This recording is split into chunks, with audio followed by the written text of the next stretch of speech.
One morning, Henry felt sluggish. His fire was slow to start, and it was difficult to raise steam. "Bother!" he groaned. "My first train is due out soon. I'll be late."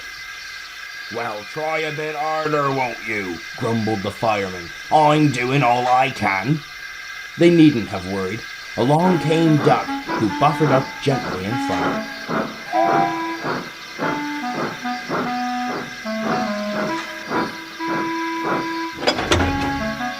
"Come on," he smiled. "Let's get you to the station." By the time Duck had pushed Henry in front of his coaches, the fire was burning well.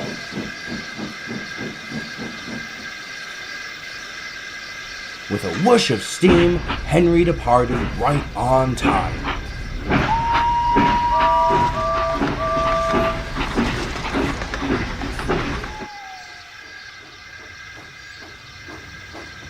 "Thank you for helping me earlier," he said gratefully that night. "Of course," replied Duck. "Used to do it all the time on the Great Western." "Huh," sniffed James. "Henry would be right at home with the other lazy engines on that railway."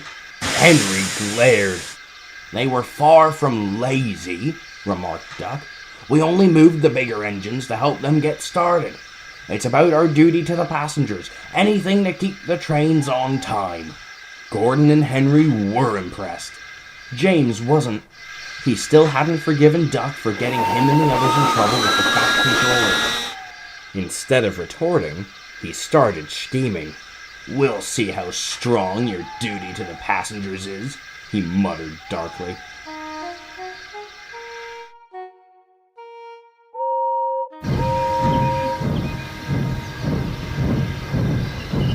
Try as they might, James's crew couldn't get him started the next morning.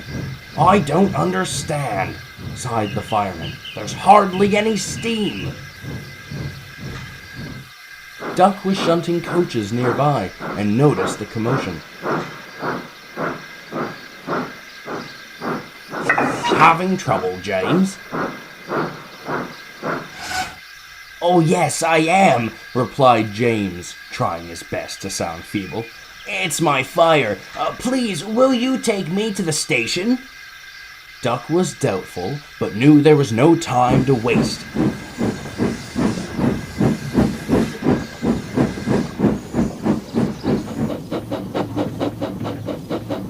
He pulled James all the way to the station.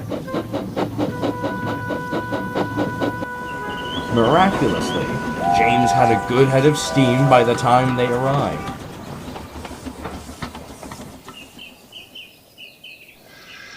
"There you are," said Doug, and he scampered off to finish shunting. If he hadn't been in such a hurry, Duck may have noticed the smirk that crept across James's face. "That's a good trick," he thought, as he set off with his coaches.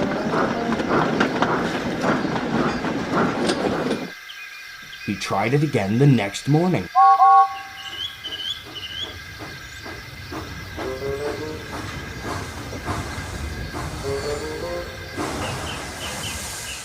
"Will you pull me to the coal bunker? My tender is practically filled with dust." Bruh. Duck took James to the bunker near the station, then went to prepare another train. Thinking he could get away with it, James tried his luck again.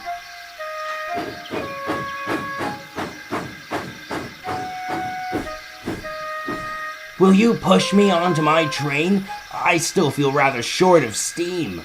"You poor engine," remarked Duck. "If you really don't feel well..." James fought to hide a triumphant grin. "I suppose I'll have to take your train." "What?" cried James.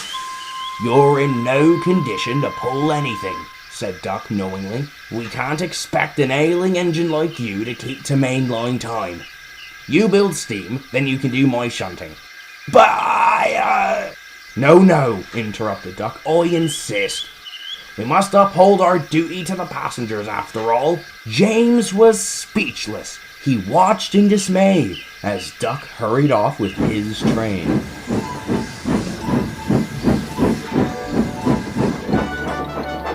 Duck had a lovely time.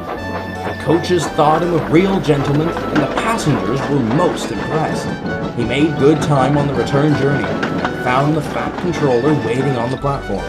"Beg pardon, sir," Duck began.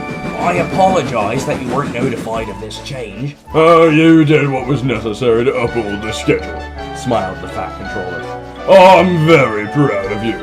You'll be taking James's trains for the rest of the day.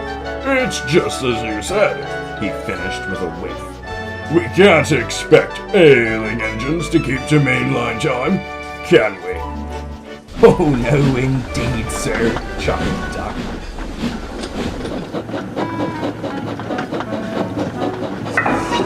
James sulkily shunted for the rest of the day. Gordon and Henry were most amused. They joked about playing Great Western and how fetching he'd look in green. Duck only grinned as James sadly pushed a line of trucks behind him. "Feel better soon, won't you, James?" he whistled. As he watched Duck go, James had no doubt he'd be feeling better quite soon indeed.